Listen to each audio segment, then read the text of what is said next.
to dispense with the quorum call. Without objection. Last evening, I had a spirited exchange with the majority leader. And the exchange is over whether we should send billions of dollars we technically don't even have, to foreign countries that disrespect us.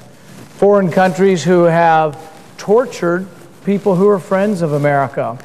In Pakistan, Dr. Shakil Afridi helped us to get bin Laden.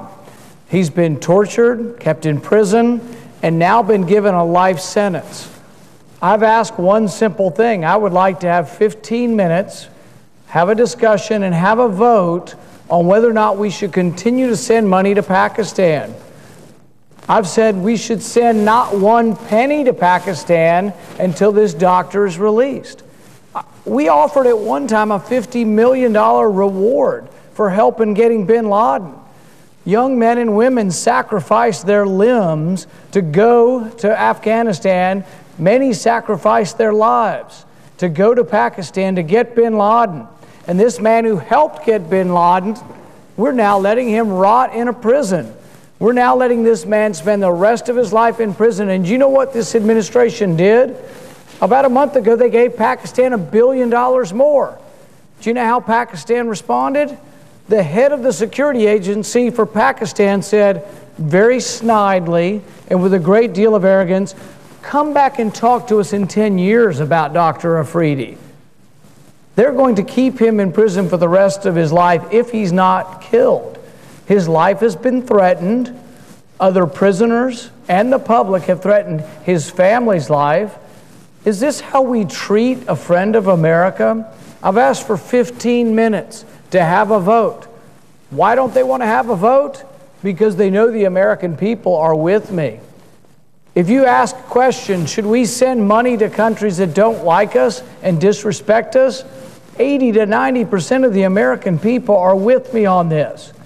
They're afraid to vote on this issue. Personally, I've been giving them a chance to debate this for 6 weeks now. We've spent the whole week up here not having a debate because they don't want to have a vote, because they know if they vote their position, which is to send your money to Pakistan and to Egypt and to Libya, that the American people won't like it. So they're not willing to stand up in the broad daylight and vote to continue this aid. They just don't want to have the vote. Now, last evening, the majority leader said that his concern is over the Veterans Benefits Bill. I also am concerned, and so I've reconsidered my amendment. My amendment before would just return the money to the Treasury and to counteract the debt. We would take somewhere between $3 and $4 billion and send it back to the Treasury. But if what's holding this up is that the majority leader thinks that this is not in any way connected to veterans benefits, why don't we take half of the $4 billion that we wouldn't send to Pakistan? Let's take half of that and put that into veterans benefits. I'm willing to triple the size of the veterans benefits bill if we'll take the money from an area where we shouldn't be spending it. Now, some will stand up and they will argue, well, gosh, we have to be engaged with Pakistan because they have nuclear weapons. I'm not saying disengage. I'm just saying you don't have to bribe people to be your friend. We don't have the money anyway. We got to borrow the money from China to send it to Pakistan. I'm not saying don't have relations with Pakistan. Many in Pakistan have been sympathetic to our country. Many in Pakistan have helped our country. But many in Pakistan, with a wink and a nod, look at us, take our money, and laugh at us. They cash our check and they laugh at us. The American people are tired of this. Our treasury is bare. There are a multitude of reasons why we should not continue to send good money after bad. Compound that with the tragedy that has occurred over the last couple of days. The tragedy of our ambassador being assassinated in Libya and 3 of his fellow workers killed.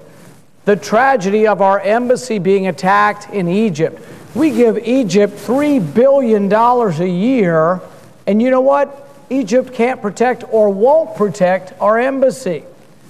There was a phone call to the embassy from someone from Egypt saying the mob's coming. Well, phone call's not enough. Do you think they could have sent soldiers and tanks to protect our embassy? They send us a phone call saying the mob's coming. Well, Egypt needs to act like our ally if they want to continue to cash our checks. My position is not one penny more for Libya or Egypt or Pakistan until they act like our allies. So some say we've got to keep sending it. Fine. Let's send it when they act like our allies. Let's send it when they start behaving like civilized nations and come to their senses. So I have an amendment, and I am going to ask unanimous consent to bring this amendment forward. I may be surprised, but I think the other side's going to object.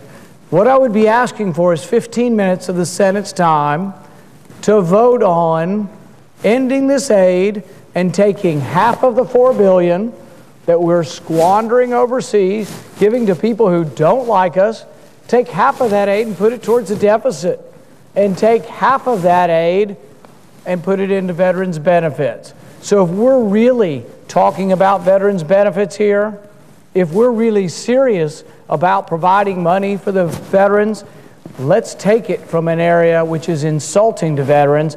Let's take it from a country that insults every veteran in this war, in this country, a country, Pakistan, who our men and women gave their lives to fight a war in Afghanistan and in neighboring Pakistan to get the chief architect of 9/11, bin Laden. Let's memorialize those people who sacrificed their lives and the veterans by saying we're not going to give money to a country that disrespects and disavows everything we've done over the last 10 years to combat terrorism. So I ask unanimous consent that we resume consideration of S 3457, set aside the pending amendments, and call up my amendment number 2838.